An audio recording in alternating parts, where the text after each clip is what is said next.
Fala turma, estamos de volta. Depois de um tempo, está de volta Tech Day Podcast Entrevista. E hoje eu recebo aqui a querida Patrícia Stankovic. A Patrícia, como você já deve imaginar pelo sobrenome, vem da família circense Stankovic, a mais tradicional do país, com mais de 200 anos de tradição. A Patrícia é psicanalista e tem mestrado em Psicologia da Saúde.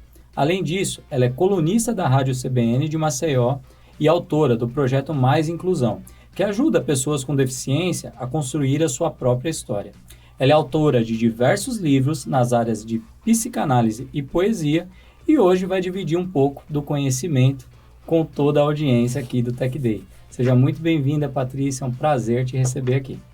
Obrigada, o prazer é meu em falar um pouquinho sobre o meu projeto, sobre a minha trajetória na clínica e sobre o que eu estou fazendo aqui, né? Nesse grupo que você também faz parte e que foi através dele que a gente se conheceu e se conectou. Obrigada pelo convite. Legal, perfeito. Tenho aqui também o Eduardo, meu companheiro. Tudo bem? Tudo jóia. Vamos lá. Então vamos lá. Paty, primeira coisa, posso chamar de Paty? Mania, né? De chamar a Patrícia de Paty. É paulista, você sabe como é que é, né? O paulista, o paulista, ele diminui o nome de todo mundo, né? Não sei se você já percebeu isso. Mas isso é uma forma de acolhimento. É a mania do paulista. Ele sempre chama todo mundo, ele reduz o nome de todo mundo. Você sabe que eu tenho uma explicação para isso? Eu acredito que por São Paulo ser tão grande, uma cidade na correria, no dia a dia tão corrido que as pessoas falam no carinhoso, no diminutivo, que é para se sentir mais próximas diante dessa correria do dia a dia de São Paulo. Pode ser. Eu acho que isso aproxima mais as pessoas. Você fala que tem nome que não dá, o nome da minha filha é Luna. As pessoas... É 2 sílabas. Duas sílabas. Mas todo mundo chama de Lu. Ah, sério? Reduz, não tem jeito. Patrícia, ou Paty, vamos lá. Fala pra gente, não tem jeito. Com esse sobrenome, você sabe que é a primeira pergunta que vem à mente. Qual que é a ligação com o Circo Stankovic, com essa história do circo? Como é que foi isso na sua vida? Conta pra gente que eu acho que todo mundo, né, já passou alguma vez em algum lugar e viu lá o Circo Stankovic. Conta pra gente isso. Daqui a pouco a gente fala de psicologia. Vamos lá, porque é o lugar de onde eu vim, né? A gente tem que começar por aí, então. O circo é a minha história, né? Eu nasci no circo. A família Stankovic é uma família só, é uma família pequena. Nós viemos para o Brasil, meu bisavô veio para o Brasil trazendo no período, né, da Grande Guerra, fugindo da guerra. A origem é do mundo. Nós temos pessoas da Europa inteira, né? Eu tinha uma avó da Argentina, mas os meus bisavós eram italianos. Eu tinha tia da Romênia, tinha uma tia da França. Então, assim, como é uma família nômade, ia nascendo nos países, né? Mas, assim, a origem do sobrenome Stankovic é da Sérvia. Mas nós somos do mundo, né? Estamos, né? Tem parentes e meus avós e tios do mundo inteiro. Então, vieram para o Brasil, foi a primeira família, o primeiro circo a trazer grandes animais para o Brasil. Trouxemos elefantes, leões, cavalos, tigres. E eu nasci no circo. A minha família paterna é o Stankovic. A minha família materna é mineira. Mas, como um bom trapezista, que era meu pai, o circo passou pela cidade, minha mãe se apaixonou, casou. E eu nasci no circo, passei boa parte da minha infância. Ou seja, eu me estruturei, né, formei minha personalidade enquanto pessoa nesse lugar, a partir dessas referências. Sou circense de nascença. Hoje em dia eu não vivo mais no circo, eu não sou uma artista circense, né, tenho, né? O circo que está aqui em São Paulo é da nossa família, mas não é mais do núcleo da minha família, meu irmão e meu pai. Mas eu nasci nesse espaço. Mas eu sou curioso. Mas você chegou a atuar ou não?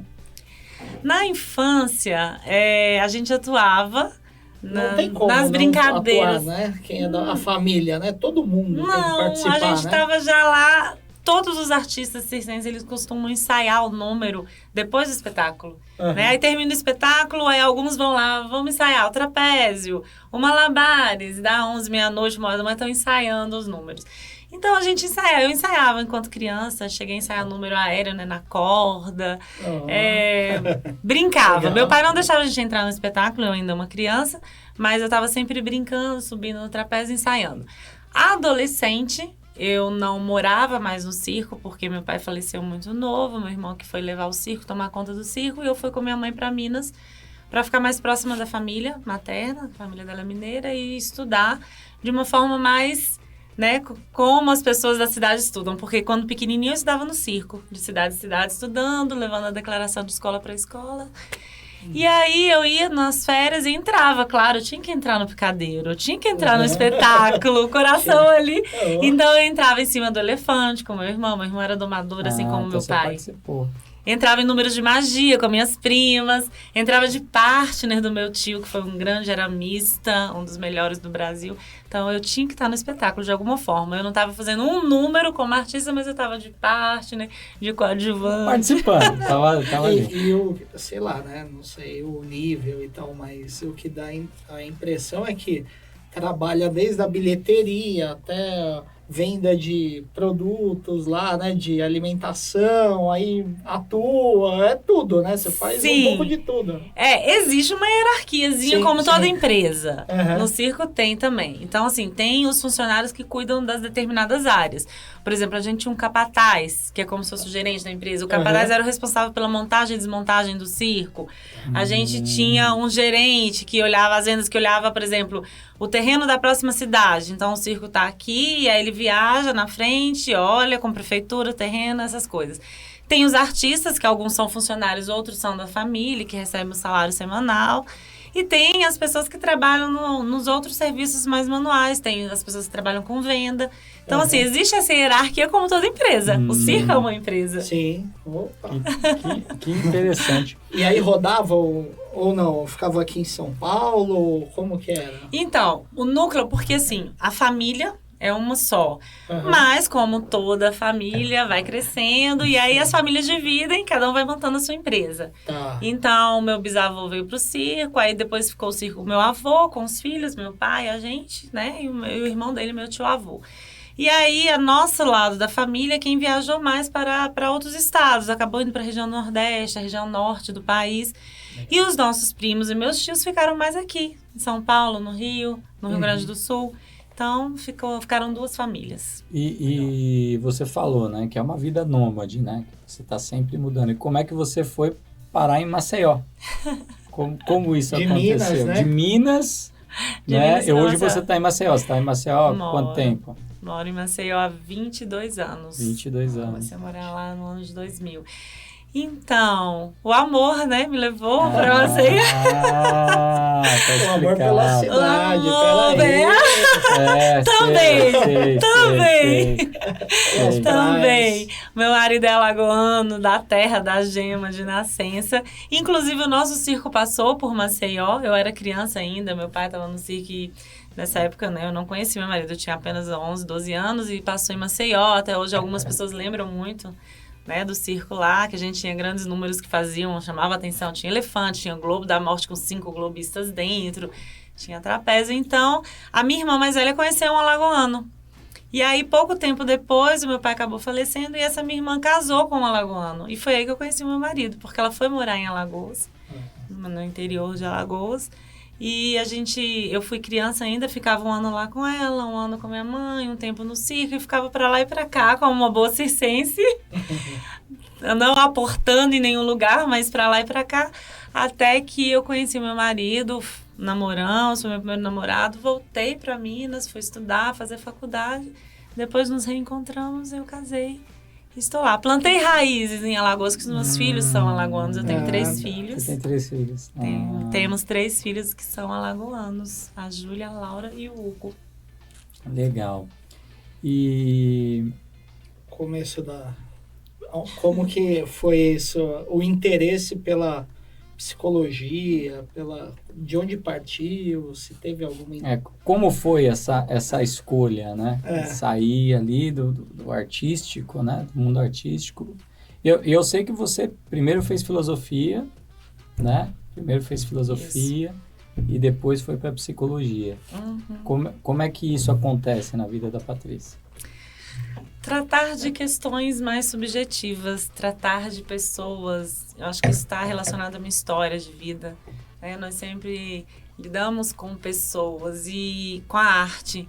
Então, a filosofia, a psicologia não deixa de ser uma arte, né? Tratar do ser humano.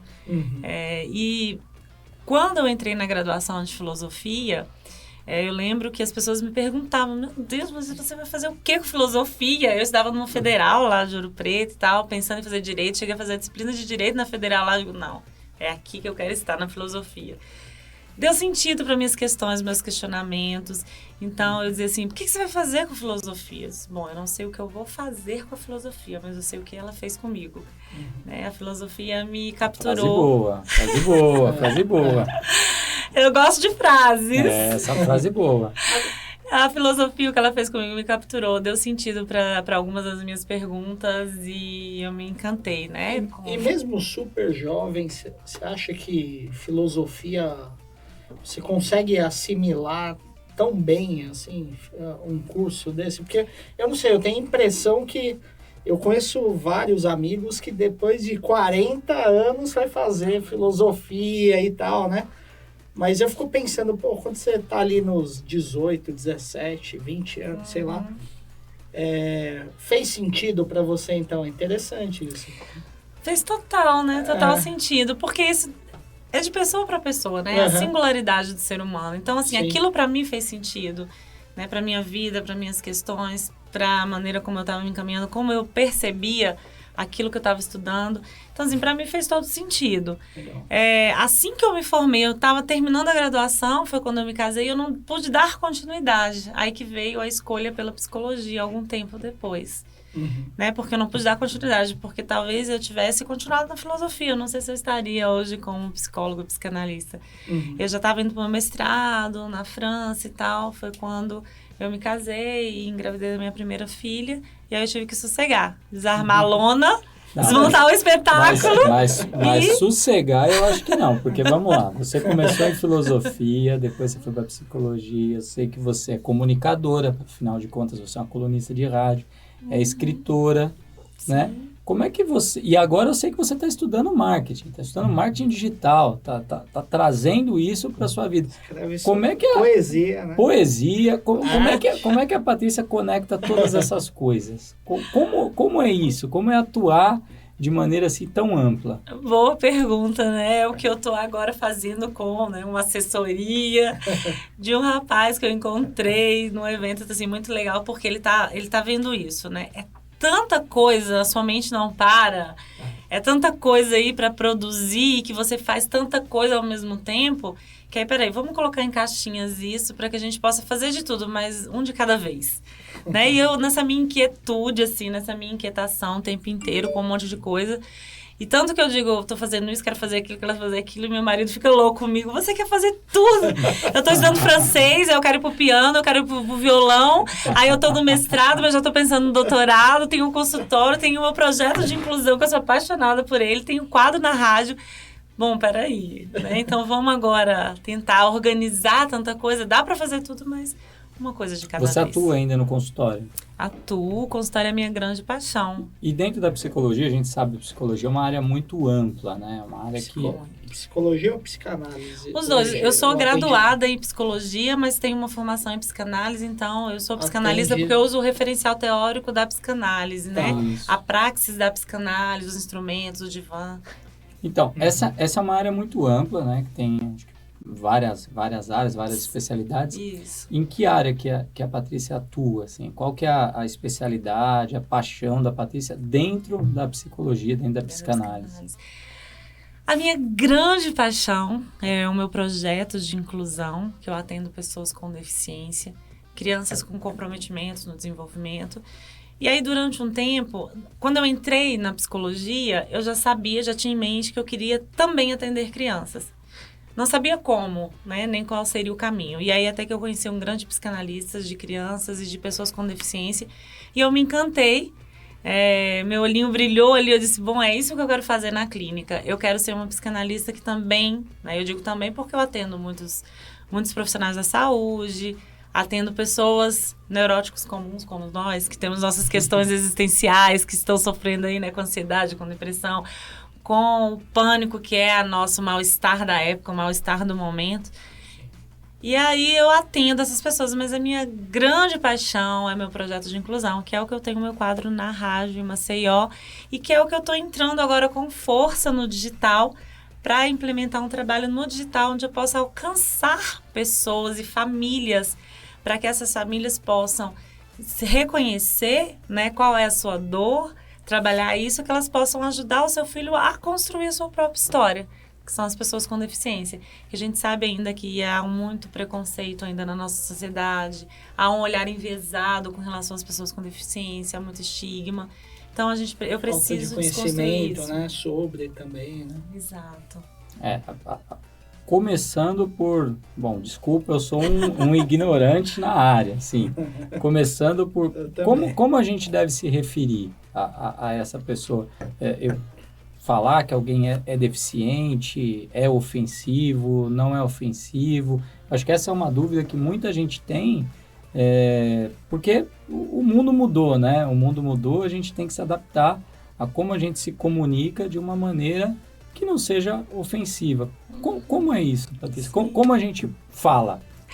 Adorei essa pergunta, porque eu adoro ensinar e dizer isso, né? Não são pessoas leigas, mas é exatamente isso, é a gente levar o que a gente compreende, quem está na causa, quem é profissional que atende, as famílias, os ativistas, né? Que é uma causa, a inclusão é uma causa. Que está na causa, o que a gente no momento entende, né? Como é que a gente se refere às pessoas? Qual seria o meio mais humano, digamos assim, de tratar? A gente chama pessoas com deficiência. Porque a gente entende que humaniza e você tira aquela visão que é muito preconceituosa de falar o deficiente. Mas a gente fala que existe uma pessoa antes de existir a deficiência. Existe uma pessoa ali por trás da deficiência. Então, a gente fala pessoa com deficiência. Ah, legal. E você trata muito da questão infantil, né? Essa é a sua especialidade. O autismo, ele se enquadra como uma deficiência?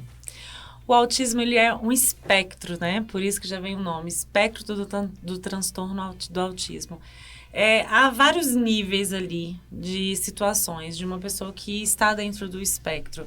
Desde pessoas que têm um comprometimento maior, mais severo, né? Que causam um grau de deficiência intelectual, como pessoas superdotadas, com uma inteligência acima da média. Então, é um espectro. Há níveis variados. E há uma complexidade maior no diagnóstico exatamente por conta desse espectro, né? Enquanto que as outras deficiências, elas são um pouco mais fáceis de você diagnosticar, principalmente as deficiências que você tem uma deficiência congênita, genética. Por exemplo, o caso da síndrome de Down. Né? Você já nasce com essa alteração genética no cromossomo, no par, no cromossomo. Né? É mais fácil. Visual, e você não tem erro. Tá ali, tá estabelecido. Né? Vai consolidar ali né, que realmente tem essa... Exato, e aí é mais fácil para os profissionais, mas isso não quer dizer que é mais fácil para as famílias, né? Então, assim, é sempre difícil e delicado tratar com as famílias, e que é a minha proposta agora, a nossa proposta, é de ajudar essas famílias que têm filhos com deficiência a compreenderem que o seu filho pode e deve estar em todos os espaços, mas que essa família tem que ser tratada para que ela permita que o seu filho tenha, né, todo o alcance que os tratamentos, as intervenções precoces, como a gente chama, que começa lá desde bebê. Por exemplo, você vai saber que nasce um filhinho com síndrome de Down. Quando que consegue diagnosticar? A partir de qual idade? Então, algumas deficiências que já vêm com o diagnóstico feito, como a caso da síndrome de Down, você não precisa elaborar um diagnóstico. Outras, a gente fala assim que é delicado a gente fazer um diagnóstico na primeira infância, porque a criança está se desenvolvendo e a mente está se estruturando. Então, é muito delicado e não é assertivo a gente fazer um diagnóstico, fechar um diagnóstico ainda na primeira infância. Primeira infância é considerado ali... Até os 6 anos de idade é a primeira infância. Primeiríssima infância seria de 0 a 3 anos. A primeira infância até mais ou menos os 6. Que é o tema, inclusive, da minha pesquisa do mestrado, né? Que é sobre a primeira infância. Sobre esse período. Sobre esse momento de desenvolvimento da criança, e que às vezes é percebido algum entrave, algum problema naquele desenvolvimento de ordem psicológica. O quanto você diagnosticar isso logo no início e fazer as intervenções todas precoces, as terapias, dá um outro potencial. Essa criança ela pode evitar de entrar até numa psicopatologia grave da infância e se desenvolver de uma maneira mais saudável. Se esse diagnóstico foi feito lá na infância, que é a minha dissertação do mestrado. Imagino que, assim, os pais que não têm o conhecimento, não têm esse diagnóstico, todo mundo sofra muito ali, né? A família sofra muito, a pessoa, né? Com deficiência, porque ninguém entende, né? Você não entende, é algo que você imagina. Isso, e a gente lida com algo aí de outra ordem, sabe? A gente lida com as questões inconscientes que estão envolvidas aí. Vocês são pais, né? Sim. São pais, eu sou mãe.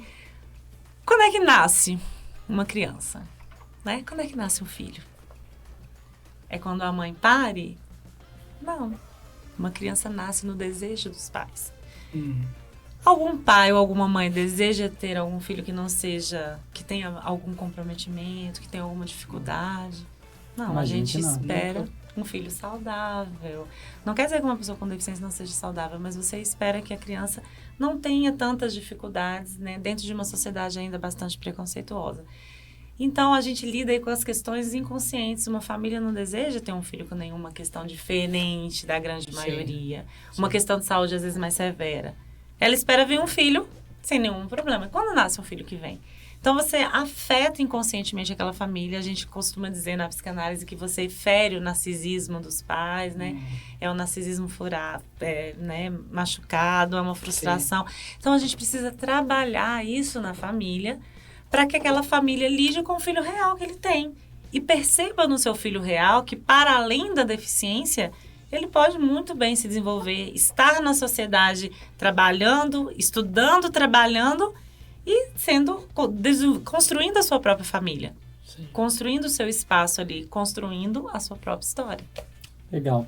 E em cima dessa explicação, conta pra gente um pouquinho o que é o projeto Mais Inclusão, da onde surgiu esse projeto, qual é o impacto que ele vem tendo?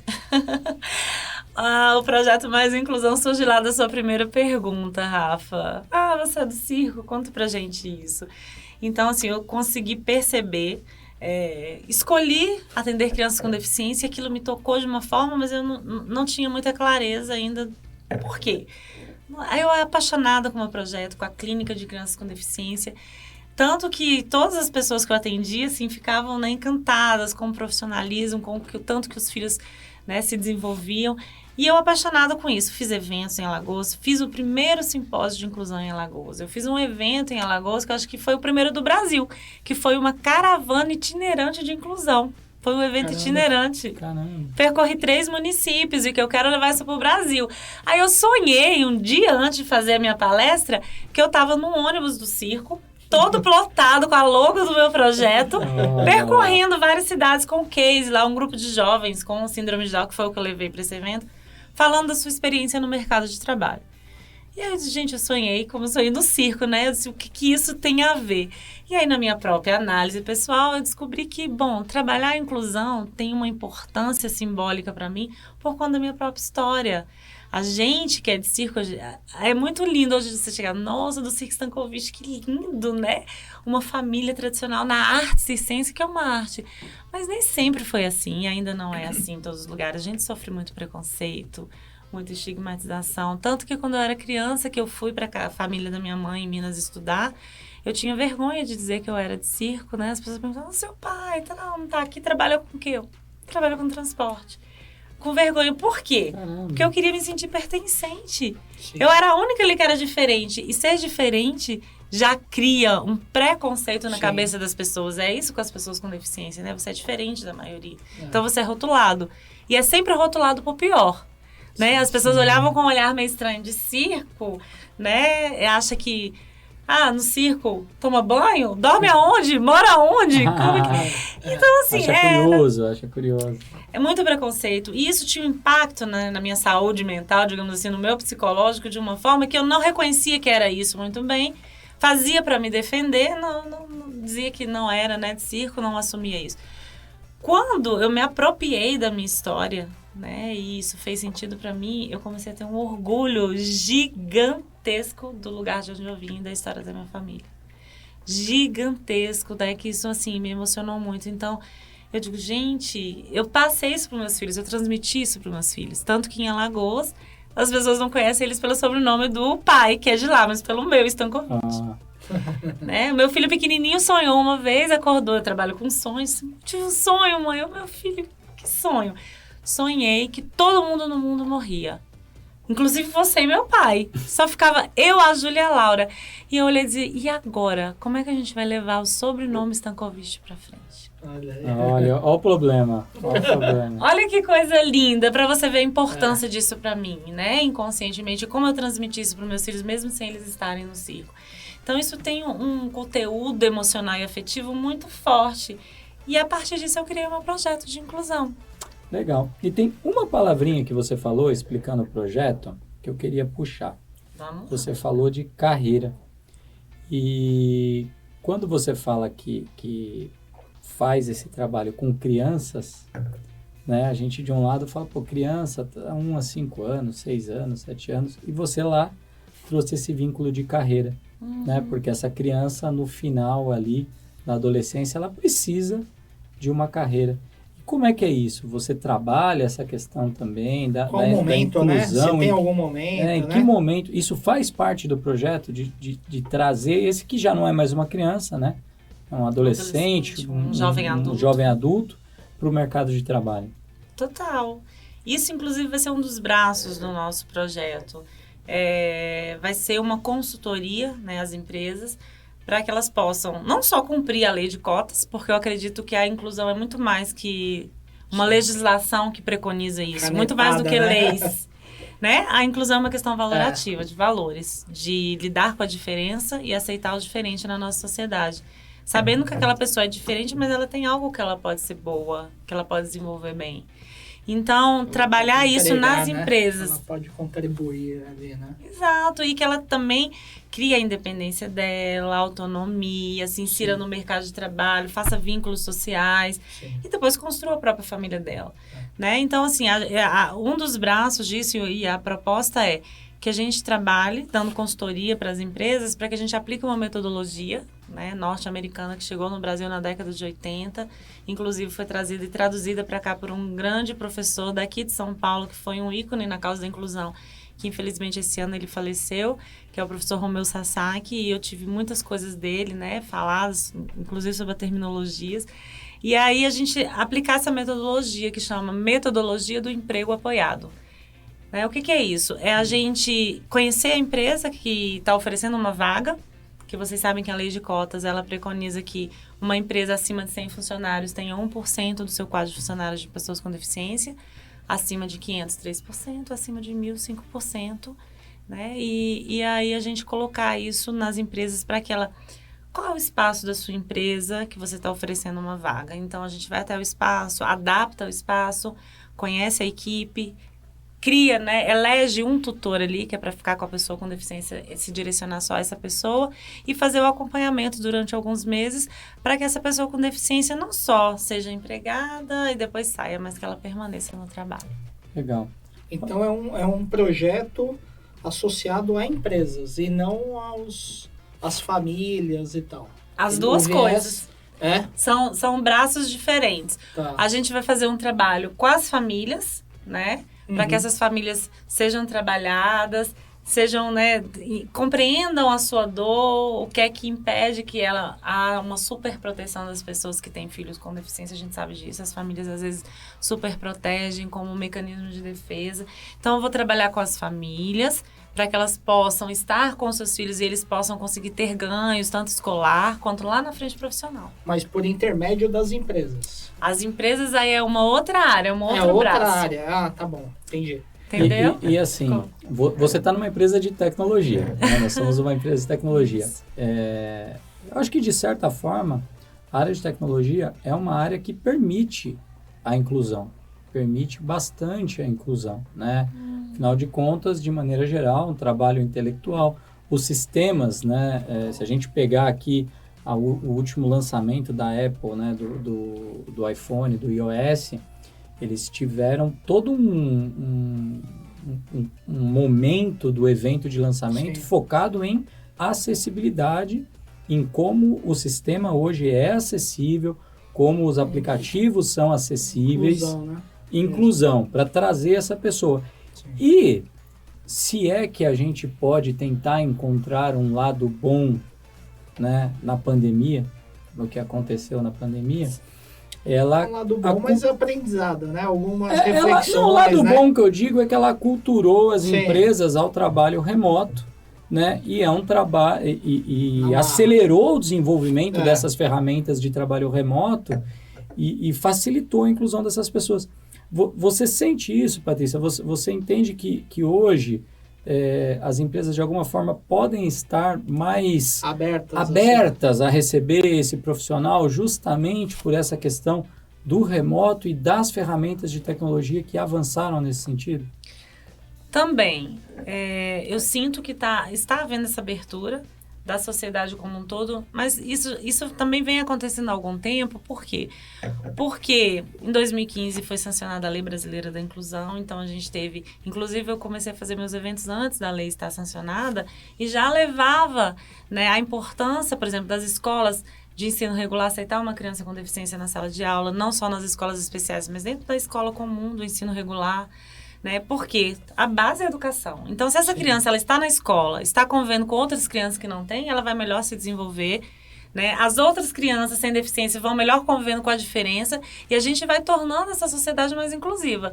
E essa criança vai estudando e conseguindo ter um preparo para lá na frente estar no mercado de trabalho. Você tocou num ponto que é extremamente importante, né? Eu ter uma escola dedicada a quem tem deficiência, não é já uma exclusão de saída. Total. Porque lá na frente eu não vou ter uma empresa dedicada a quem tem deficiência, eu não vou ter um restaurante dedicado a quem tem deficiência, não vou ter um cinema, né? Exatamente. Então, só a pura existência dessa escola já é uma exclusão, né?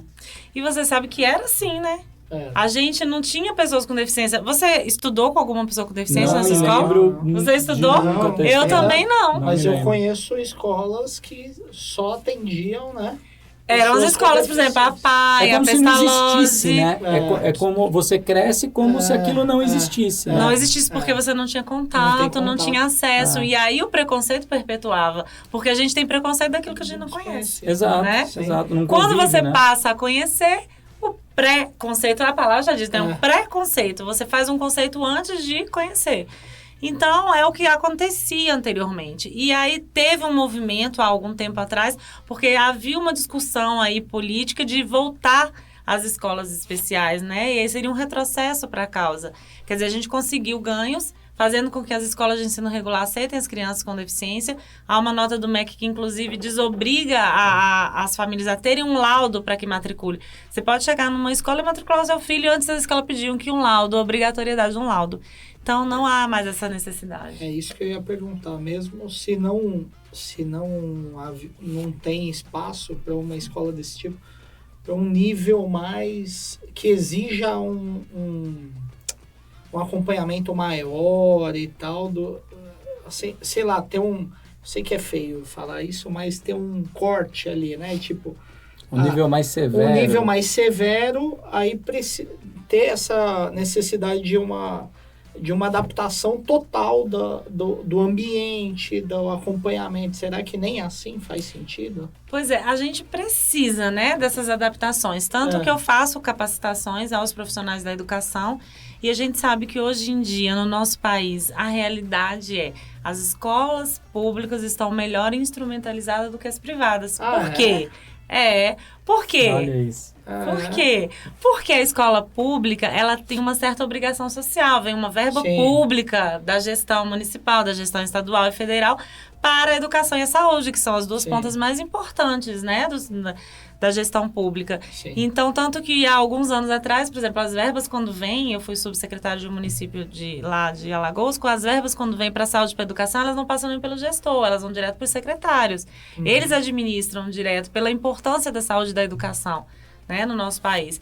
Para um país desenvolvido, a base, o alicerce é a educação e a saúde, que a gente sabe que a gente tem uma das legislações mais completas em relação à saúde, apesar disso não ser na prática, né? Sim, sim. O nosso sistema público de saúde é um dos mais perfeitos, né, do mundo todo em relação à legislação. Eu não tinha essa... Mas é que eu acho que durante a pandemia, quando todos os sistemas do mundo foram colocados à prova, o sistema brasileiro saiu bem, né? Ele ele de certa forma, eu Em que escutei sentido? eu escutei muita gente dizendo que ele saiu bem quando você comparava com outros países, cara. Você teve problemas seríssimos em Nova York. O sistema de saúde, não a educação. Sistema de saúde. Não, o sistema público de Não, saúde. mas o Público de SUS saúde. é o Exato. maior sistema. Todas as né? vacinas que a gente Exato. toma são produzidas Exato. pelo SUS. O SUS O meu é o mestrado maior foi na área da sistema, saúde né? pública. O meu projeto é dentro da saúde Do pública. mundo.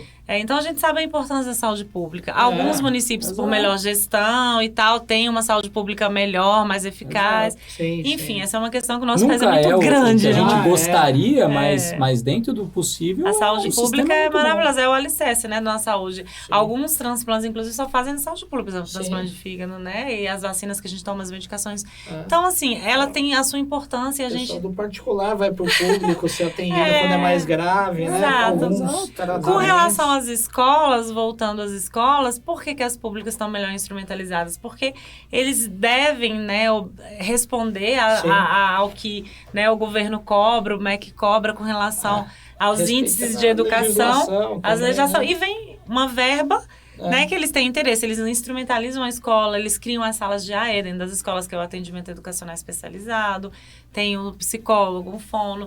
No contraturno, a criança vai para a sala de AE, enquanto que as privadas, infelizmente, ainda estão focando né, no aluno de destaque e tal. Então, a gente sabe que, assim, há uma dificuldade. Mas eu acredito que seja possível melhorar e avançar. Sim. E as escolas privadas também perceberem a importância, né, para a nossa sociedade de incluir também as crianças com deficiência. Perfeito. Patrícia, e assim, qual é voltando um pouco ao projeto, eu imagino que você tenha que tomar um pouco de cuidado por conta do conselho regional e tal, mas qual o resultado prático? Assim, tem alguns casos, alguma situação que você poderia comentar para a gente pra conseguir visualizar melhor, assim, o que Sim. de resultado? Sim, assim, quando eu atendo pessoas com deficiência, eu atendo tanto crianças, já atendi crianças, adolescentes e jovens adultos também. Uhum. Então, às vezes, algumas situações, por isso que eu digo a importância de trabalhar com a família, e é um dos braços do nosso projeto, né? As famílias, às vezes, não entendem a importância de um acompanhamento psicológico para um filho que tem uma deficiência já genética ali estabelecida. Bom, mas ele já tem essa deficiência, não vai alterar a deficiência em si, mas dá uma importância gigantesca, porque as outras terapias, por exemplo, você precisa de uma fono, você precisa de uma TO, de um fisioterapeuta, são as terapias instrumentais. E a gente fala que na minha área a terapia é estrutural, a gente vai estudar da estrutura. A mente, ela é tudo no nosso corpo. Se essa mente não estiver bem organizada, não estiver saudável, não tem como um corpo que já tem uma condição ali de uma deficiência, já tem alguns comprometimentos, estar saudável. Então, a importância de você estar com a mente, a dimensão psicológica dessa criança trabalhada, dessa família, é fundamental para que ela não entre até, para além da deficiência, numa psicopatologia grave, entre no caso, por exemplo, de uma psicose mesmo, que são os delírios, as alucinações, essas coisas assim. E aí, por exemplo, com jovem, eu tive um paciente lá em Maceió que, inclusive, ele entrou na universidade, eu fiz essa intermediação, procurando descobrir com ele qual é o seu desejo, porque essa é uma das grandes dores das famílias. O que vai ser do meu filho quando eu não estiver mais aqui? Né? Sim. Quem vai cuidar dele? Então, ele próprio tem condição de cuidar dele, contanto que ele seja trabalhado para isso. Porque você falou da pandemia, eu conheço uma família que tem um filho com necessidades. Não é necessidades. Tem um filho com uma Uma deficiência. pessoa com deficiência. Uma pessoa com deficiência. E retroagiu muito o desenvolvimento dela. Ela parou de se comunicar. Eu ia, inclusive, fazer essa pergunta, porque a gente recebeu aqui no podcast algumas pessoas da área de saúde mental e todos sempre falam pra gente a mesma coisa, que a pandemia, ela criou aí uma epidemia de problemas de saúde mental, que isso não é mapeado, né? Quando uma pessoa está tossindo, a gente percebe que ela está doente, né? E às vezes o problema mental ele não é tão claro assim, né? E em diversas áreas isso é notado, uma explosão de pessoas com depressão, com pânico, com uma série de questões. Dentro da sua área, que é focada aí nessas crianças que têm deficiência, você percebeu qual o impacto com isso que aconteceu com a nossa sociedade, né? Com a pandemia, com esses 2 anos, com a história do Fique em Casa, e hoje a gente até vê na nossa área aqui de programação, tem muita gente que não sai de casa, não quer sair de casa, não importa o que aconteça. Qual foi o impacto disso para essas crianças? Um impacto devastador, eu posso dizer assim, né? Não só para as pessoas, crianças e pessoas com deficiência, como para muitos profissionais da saúde. Então, assim, nós somos seres sociais, né? O humano é um ser social, a gente necessita do contato do outro, do olhar do outro, das trocas sociais. As crianças com deficiência, elas já têm aí um comprometimento, e aí ser privada dessas relações... Mas aí, o que eu vejo? Isso que você trouxe, Rafa, é uma coisa tão interessante para a gente questionar, porque durante a pandemia eu cheguei a fazer uma entrevista com um jovem com deficiência intelectual, que é de uma grande instituição daqui de São Paulo, e é como se ele mesmo, enquanto uma pessoa com deficiência, tivesse sinalizado isso para mim. A gente sempre viveu um pouco meio excluído, então veio uma pandemia, a gente está excluído, isso não fez tanta diferença assim. Então, para você ver como isso é pesado. Então, para as pessoas com deficiência... Sem minimizar, né? Sem querer minimizar, mas é um fato, né? Para as pessoas com deficiência, talvez tenha tido o impacto de não estar na escola, as crianças que estavam sendo escolarizadas, aquela convivência social, realmente trouxe um impacto. Mas talvez, para as pessoas que não têm deficiência, tenha trazido um impacto ainda muito maior, porque as pessoas com deficiência já estavam nessa margem da exclusão. Estavam excluídos. Numa bolha, né? Já tem essa convivência limitada. Exatamente, espaços limitados, uma sociedade ainda um tanto quanto preconceituosa. É quase que você não sente falta daquilo que você não tem. Exato. Né? E as outras pessoas não. Eu vi muita gente assim... Você vê, os dados são alarmantes. Antes da pandemia, tinha dados da Organização Mundial de Saúde, que é a OMS, que até 2020 a depressão seria a doença mais incapacitante do mundo. Com a pandemia, isso disparou. E o suicídio, né, é gigantesco. A gente tem a cada 40 segundos uma pessoa tira a própria vida no mundo. Vocês têm noção, né, do que é o sofrimento mental? E a necessidade da gente ter cada vez mais respaldado na nossa cidade o acompanhamento psicológico, porque a mente é tudo. Né? Nossa, isso daí é um tema muito, assim, triste, né? Assim, é um tabu, né? É um tabu. Eu vejo que os veículos, todo mundo toma muito cuidado, existe um medo, assim, de abordar esse assunto, né? Sim. Existe uma preocupação, mas é crítico o negócio. Isso. A gente precisa falar, agora tem que ter todo o cuidado, né? A gente, enquanto profissional de saúde, a gente sabe, não só por conta, né, das legislações, dos conselhos, mas também por conta da nossa responsabilidade ética, né, como profissional, e a gente sabe da gravidade disso, mas é preciso falar. Eu fiz algumas lives no Setembro Amarelo, que é um mês de prevenção ao suicídio, é preciso falar. Né? É preciso dar vazão a isso, é preciso que a gente desmistifique, fale com respeito e saiba como conduzir, mas é necessário falar. Perfeito. E agora eu vou consulta. Agora é consulta. Opa, peraí, eu vou passar meus honorários ali. Agora é consulta. Mas vai servir para você também, A gente como pai, como a gente identifica que o nosso filho precisa de um acompanhamento. Porque como você falou do narcisismo dos pais, o pai, ele sempre acha que o seu filho é perfeito, seu filho tá... meu filho não tem problema, meu filho tá feliz, contente, pulando, sorrindo. Tem tudo, tá? E em que momento que acende uma luz amarela, que você fala assim, bom, é bom ver isso. É bom ver. Eu tenho duas filhas. E eu sou um completo leigo no assunto. Eu nunca fiz, não tenho nenhum orgulho disso, mas nunca fiz nenhuma sessão de análise. Sim. Então, não conheço sobre quais seriam os sinais, né? Quais seriam os sinais, como eu, como pai, posso me antecipar a um eventual problema na saúde mental da criança. Talvez você não consiga perceber. E quem vai sinalizar isso para você vão ser as pessoas ao redor. Um professor, um coordenador da escola, uma professora de dança, de música, de qualquer outra coisa que ela faça. Então, assim, a delicadeza, né, da proximidade, de você não conseguir perceber enquanto pai e mãe, isso é natural, isso faz parte do processo e das relações, né, entre pais e filhos. Aí é muito Você fica difícil, a não ser cego. que seja um comprometimento muito grave mesmo. Então, você percebe que seu filho está entrando na pré-adolescência, ele começa a ficar mais ensimesmado, mais presinho no quarto, mais recuado. Se ele era uma pessoa diferente disso, As né? mudanças, então.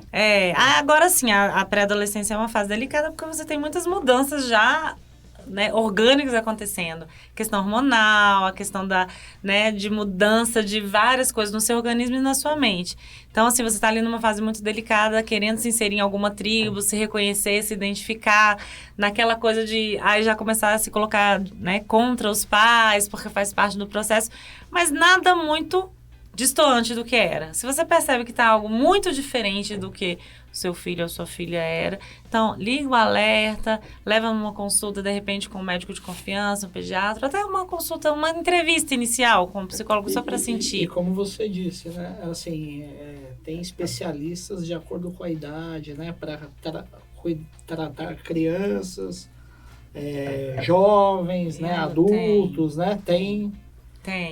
Assim como, né, eu acho que eu estava comentando com vocês, na nossa área, assim, quando você se forma a psicologia ela é muito ampla, tem muitas abordagens.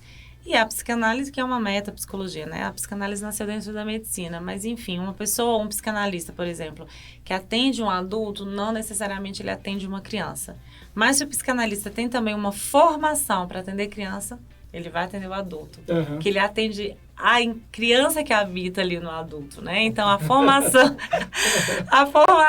é assim, atende criança e atende adulto. Legal. Patrícia, e saindo um pouquinho da psicologia, a gente vai falar disso daqui a pouco. Eu sei que você está lançando um livro. Sim. E é um livro de outra área. Explica pra gente um pouco disso. É um livro de outra área, mas é o que circula na minha alma, né? É a arte. Eu acredito que o circo é uma forma de arte, é uma expressão artística. E assim como todas as outras artes, então elas me atravessam, né? Assim, a minha vida, a minha história, corre no meu sangue. Eu sou apaixonada pela música, pela dança, pela literatura. E aí eu escrevo poesias. E durante muito tempo eu fiquei receosa, né? Sem me autorizar poeta, eu digo poetisa. Eu digo, mas será que eu escrevo a poesia mesmo? Será que isso é? Até que eu comecei a participar de algumas publicações junto com outros autores. O primeiro que a gente publicou foi de psicanálise, mas é um livro que não é um livro chato, não é um livro teórico, é um livro muito gostoso de ser lido. Infelizmente foi feito uma edição pequena para ser lançado na Bienal do Livro em Maceió, então a gente nem tem mais exemplares. É um livro que chama O Aprendiz de Psicanálise, que a gente tem textos curtos ali bem legais de cotidiano, situações do cotidiano. E que a gente fala também sobre relacionamento, sobre desenvolvimento infantil, sobre anorexia, sobre o amor, enfim, suicídio. Então é um livro legal porque são textos curtos, onde você abrir e você lê. E aí depois disso eu comecei a me autorizar, sempre estive relacionada com a arte, sou amiga de músicos, né, em Alagoas, a arte me atrai. E aí, inclusive, era o ex-diretor da escola dos meus filhos, ele escrevia poesia, era psicanalista, e ele, vamos montar uma confraria, assim, um clube de poesia, e me apresentou uma editora. E aí eu lancei o primeiro poema, foi no livro de vários autores, uma coletânea de poesia contemporânea brasileira, e foi lançado. Depois, aí veio a pandemia. Durante a pandemia me pediram uma crônica para falar sobre a pandemia, eu, né, mandei, foi lançado. E depois o próprio CEO da editora, que é uma editora de Portugal, mas tem uma unidade aqui no Brasil, me convidou para lançar o meu livro autoral. E eu aceitei. Tá saindo agora. Que legal, que bacana. É interessante ver essa variação de coisas que você faz, né? Como eu falei, escritora. Não dá para colocar numa caixinha, né? As pessoas numa caixinha. A gente não é uma coisa só, né? A gente está em várias coisas e como a gente se conheceu num mastermind muito focado em marketing, né? Sim. Muito focado em marketing digital. E eu sei que você está vindo forte para essa área, que você vai usar o poder do marketing, da tecnologia que o marketing digital traz, para levar essa solução que você traz, que é tão necessária para tanta gente, para muito mais gente em todo o Brasil. E eu sei que você está preparando aí um produto. Explica para a gente um pouco como é que vai ser agora a Patrícia no marketing digital? Explica pra gente um pouquinho dessa chegada aí da Patrícia. A Patrícia no marketing digital, eu vou tratar inicialmente de um produto e que antes de falar desse produto, que tem a ver com a primeira pergunta que você me fez, você é do Circo Stankovic. E aí eu gostaria de recordar que o momento que eu te conheci, né, o primeiro momento que eu te vi, que eu entrei no jantar de confraternização desse grupo que eu entrei, e aí a gente estava meio assim por fora, eu e meu marido, e você chegou e foi a primeira pessoa que foi lá me acolher, me receber. Vem cá, entra aqui, sejam bem-vindos. Aí olhou assim pra mim e viu meu crachá, né? Stankovic, você tem a ver com circo? Aí eu disse, eu sou do circo. Que legal, a gente já tem uma famosa que chamou sua esposa, olha, ela é do Circo Stankovic, e ficou encantada. E depois, quando eu entrei no grupo de WhatsApp, o Rafa foi a primeira pessoa aí no meu privado, das boas-vindas, e me receber de uma maneira muito acolhedora. E muito obrigada por isso, né? Ah, que bom. É aquilo que você legal, fala, é né? legal. De você fazer conexão, de você ser agregador, né? De receber o outro. E aí, o nosso primeiro produto no digital é isso também. É sobre o meu projeto de inclusão, é sobre levar para essas famílias um pouco de conhecimento, mas um pouco de conforto também, de acolhedor dessas famílias e mostrar para elas que elas precisam reconhecer isso para que elas possam ressignificar e ajudar os seus filhos a se potencializarem, a construir autonomia. Então é para os pais, é focado nos pais. E são para os pais e também para as empresas. É aquilo que eu falei, são produtos diferentes, legal. mas diz respeito ao projeto Inclusão. É o nosso ecossistema, esse fundo humano. Legal. Então, a gente vai lançar produto para a família, a gente vai lançar produto para os profissionais de educação, que ainda há muita necessidade de conhecimento para abraçar a educação inclusiva, que inclusive eu estou já fazendo isso lá em Alagoas, dando uma formação a profissionais da rede pública municipal de uma cidade do interior, que são 300 professores ali se capacitando no módulo da educação inclusiva. Então, a gente vai montar espaços, nesse meu primeiro momento no digital, para as famílias, para os profissionais da educação e para as empresas no mercado de trabalho. Perfeito. E curiosidade, tá, Patrícia? Porque como eu não conheço mesmo o mercado, e como a gente mesmo estava falando, né, na escola não tem, então a gente não sabe, qual é você tem números sobre a quantidade de pessoas deficientes no país? Sim. Vocês sabem que o IBGE ele faz as pesquisas, né, para fazer um mapeamento do nosso país de todos os sentidos, a quantidade de habitantes, de pessoas com deficiência, de 10 em 10 anos, né? Então, o último censo do IBGE de 2010, a gente teria em 2020, veio uma pandemia que está sendo feito agora, né? Tanto que eles credenciaram pessoas. Houve um corte, né, nos recursos para fazer, uma briga, né? Também, né? E aí veio primeiro também, como em 2020... não vira briga no Brasil ultimamente, né, meu amigo? Um pouco polarizado. Então, os dados que a gente tem do último censo, que é de 2010 ainda, vamos ter o próximo, que provavelmente esses índices vão aumentar. Mas os dados que a gente tem é que nós temos 24% da população no país com algum tipo de deficiência. 24% da população. Ou seja, mais de 46 milhões de pessoas no país têm uma deficiência, algum tipo de deficiência.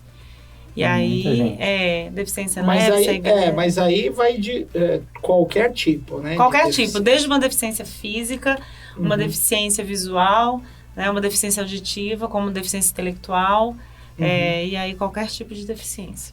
Legal. Um quarto. Patrícia, e para quem quer começar já a te acompanhar aí no digital, quais são os canais por onde a pessoa começa a acompanhar a Patrícia? Vamos lá. Eu estou no Instagram, tanto no meu perfil, Patrícia.Stankovic, que é o meu perfil, que eu falo coisas também sobre a clínica, a psicanálise, falo sobre a teoria um pouco. E tem o meu perfil do Projeto Mais Inclusão, que tem o nome Mais Inclusão, né, com o símbolo de Mais Inclusão. Ali eu tenho os eventos que eu já fiz de inclusão. E o meu quadro na rádio, né, na CBN Maceió, que a gente também está nas plataformas de podcast, tanto no Spotify quanto no Deezer. Agora legal. Sim. E daqui uns dias nós vamos estruturar aí para poder estar mais no Mais Inclusão para lançar realmente esse produto no digital. Eu tenho, você tem impressão assim que hoje esse assunto ele é muito mais divulgado entre os jovens e tal do que era, sei lá, um tempo atrás? Não é só a impressão, isso é fato. É fato, né? É fato. A gente tem isso, muito bom. Assim, ok, né? Legislação sempre dá um ganho ali, obriga e tal, né? A legislação inclusiva e tal ajuda, mas tem um trabalho no geral e é um movimento mundial, né? Eu acho, não sei. Mundial. Tem uma data, inclusive, que é muito significativa para a causa da inclusão, que ela é mundialmente ela é celebrada, que é o dia 21 de março, que é o Dia Internacional da Pessoa com Síndrome de Down. Né, que inclusive eu estou preparando um evento para essa data. A caravana que eu falei para vocês, o evento itinerante de inclusão, eu fiz nessa data em alusão ao Dia Internacional da Pessoa com Deficiência, com Síndrome de Down. Eu levei um grande músico com Síndrome de Down, que é o primeiro músico da América Latina a gravar o seu CD, o seu DVD, que é um mineiro maravilhoso que toca 9 instrumentos. Eu sou apaixonada por ele, que é o Dudu do Cavaco, que eles estão com uma grande instituição hoje em dia em BH, que é o Instituto, né, Mano Down. Então, assim, eu levei pessoas com deficiência, levei uns jovens com síndrome de Down, que todos estavam no mercado de trabalho. Eu fiz um trabalho com eles durante um ano no consultório, né, colocando para eles, tentando, porque o nome desse grupo eu coloquei Projeto de Vida. Todos nós temos um projeto de vida, as pessoas com deficiência também. Né? Então, perfeito. Foi muito legal. E aí tem essa data significativa. Hoje em dia a gente fala muito mais nisso. É porque o que você estava falando, né, de identificar nos filhos e tal, eu vejo que assim, os jovens é um assunto muito mais comum do que era na minha época. Sim, né? sim. Então, quer dizer, todo o trabalho que vem sendo feito está surtindo efeito de alguma... Bom, dá um exemplo. Ontem eu fui numa banca de TCC do Senai, para um curso Formação na área de desenvolvimento. Sim. Foram apresentados 3 trabalhos. Um era voltado para o público, para as pessoas com deficiência. Era um game, né? Era uma gamificação e tal, mas que aí as pessoas tinham evolução ali do quadro dela através de jogos. Então você imagina, jovens com essa preocupação, né, desenvolvendo um trabalho para uma área, né, focado na inclusão. Então eu vejo que é muito mais abordado, é muito mais discutido. E isso ajuda, né? Isso é o primeiro passo, né, o conhecimento. O que a gente vê hoje em dia, né? A causa ficando forte, levando isso para as pessoas na sociedade, para que, assim, as pessoas abracem isso, porque isso agrega valor à sua empresa, né? Você Sim. falar da inclusão, trabalhar, ter pessoas com deficiência e você tornar a sociedade mais inclusiva é realmente Sim. você humanizar mais, né, a sociedade. E alguns casos que eu vi, assim, a empresa, ela abraça, ela acolhe muito, né? Os funcionários, a empresa não é formada por pessoas sempre, né? São as pessoas acolhem muito, né? E abraçam e ajudam e se sentem... Eu acho que todo mundo se sente melhor, né? Quando você pode ajudar um pouquinho, colaborar um pouco. Você aprende muito, né? Exatamente. É uma troca muito bacana, né? Patrícia, eu queria te agradecer e queria que você deixasse aí uma mensagem para esses pais que eventualmente tiveram um diagnóstico, estão naquele momento que eu imagino que deva ser um primeiro baque ali, quando você não espera, né? Não adianta a gente imaginar que, por mais que a gente seja positivo, olhe pelo lado positivo, você não espera, você não está esperando isso. Queria que você deixasse uma mensagem e a gente encerrasse. Bom, eu quero agradecer também pelo convite, pelo bate-papo, falar sobre isso que, assim, brilha o meu olhinho, né? Brilha o meu olho, alimenta a minha alma. Eu acho que a inclusão, acho que está aí na sociedade como um todo, não só para as pessoas com deficiência, né? E falar para essas famílias que o amor é gigantesco, que a gente, enquanto profissional da saúde, muitas vezes a gente leva algumas coisas para que as famílias se apropriem, tomem conhecimento e possam ressignificar, não no sentido de culpar, de culpabilizar, nem de condenar, não, muito pelo contrário, mas é no sentido de ajudar aquela família a reconhecer, a perceber que sim, há muitos entraves das próprias famílias, né, para que o seu filho possa crescer e se desenvolver melhor, mas é preciso que elas, né, tomem conta disso, se apropiem disso e os seus filhos consigam crescer e se desenvolver. Então, assim, chamar essas famílias para, né, se sentirem acolhidas, que é o que eu pretendo fazer, que é o que eu sempre fiz dentro do meu consultório e agora eu quero fazer no digital.